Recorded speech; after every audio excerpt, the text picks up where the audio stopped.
నల్గొండ జిల్లా కమిటీ పక్షాన అదేవిధంగా టీఆర్జీఎస్ రాష్ట్ర కమిటీ పక్షాన పేరు పేరున స్వాగతం సుస్వాగతం. ఫ్రెండ్స్, ఈరోజు ఈ రెండు సంఘాలు కలిపి ఆలియాలో ఈ సమావేశం పెట్టుకోవడానికి ముఖ్యమైన ఉద్దేశం ఉంది. రాష్ట్రంలో గిరిజనుల మీద అనేక రకాల దాడులు జరుగుతూ ఉన్నాయి. ఏదైతే గతంలో ఉన్నటువంటి ప్రభుత్వాలు కానివ్వండి, ఇప్పుడున్నటువంటి ప్రభుత్వం కానివ్వండి, గిరిజనులకు ఇవ్వాల్సినటువంటి ప్రాధాన్యత ఇవ్వడంలో తీవ్రమైన నిర్లక్ష్యం వహిస్తున్నటువంటి పరిస్థితి మనం స్పష్టంగా చూస్తూ ఉన్నాం.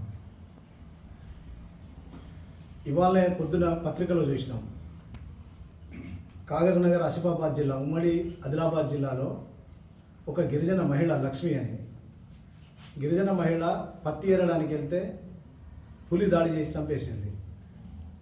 అంటే ఎంతటి ఆటవిక సమాజంలో ఇంకా గిరిజనులు నివసిస్తున్నారనే దానికి ఇది ఒక ఉదాహరణ.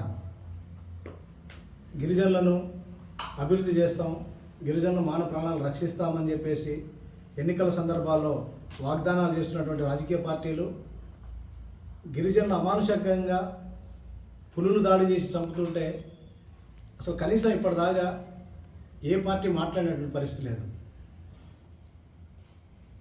అంటే గిరిజనుల పట్ల ఓటు బ్యాంకు రాజకీయాలు తప్ప గిరిజనుల అభివృద్ధి పట్ల, గిరిజనులను మైదాన ప్రాంతంలో తీసుకురావడం పట్ల, మైదాన ప్రాంతం ప్రజలతో పాటు అభివృద్ధి చేసే విషయంలో పాలక పక్షం, ఆ పక్షం, ఈ పక్షం కాదు, అన్ని పక్షాలు ఒకే రకమైనటువంటి నిర్లక్ష్యాన్ని ప్రదర్శిస్తున్నటువంటి పరిస్థితిని మనం గమనిస్తూ ఉన్నాం.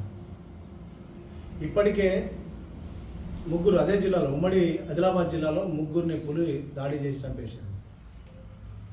ఏనుగులు దాడి చేసి ఊర్ల మీద పడి జనం చంపుతున్నారు. అంటే అటువంటి దీనమైన పరిస్థితులు ఇవాళ గిరిజనులు ఈ రాష్ట్రంలో నివసిస్తున్నారనడానికి మనం వీటిని చూడవచ్చు. ఇవాళ తెలంగాణ రాష్ట్ర గిరిజన సంఘం, లంబాడి హక్కుల పోరాట సంఘం ఒక ముఖ్యమైనటువంటి తీర్మానాన్ని ఈ సమావేశంలో చేస్తూ ఉన్నాం. ఈ తీర్మానం ద్వారా, ఈ సమావేశం ద్వారా రాష్ట్ర ప్రభుత్వానికి, కేంద్ర ప్రభుత్వానికి ఒక మెసేజ్ పంపిస్తూ ఉన్నాం. గిరిజనుల దీనమైన పరిస్థితిని ప్రభుత్వాలు అర్థం చేసుకొని ఆ పరిస్థితి నుంచి గిరిజనులను అప్లిఫ్ట్ చేయాల్సిన బాధ్యతను తీసుకోవాలని, అటువంటి కార్యాచరణకు పునరంకితమై పాలక ప్రభుత్వాలు పనిచేయాలని చెప్పేసి ఈ సందర్భంగా అప్పీల్ చేస్తూ ఉన్నాం.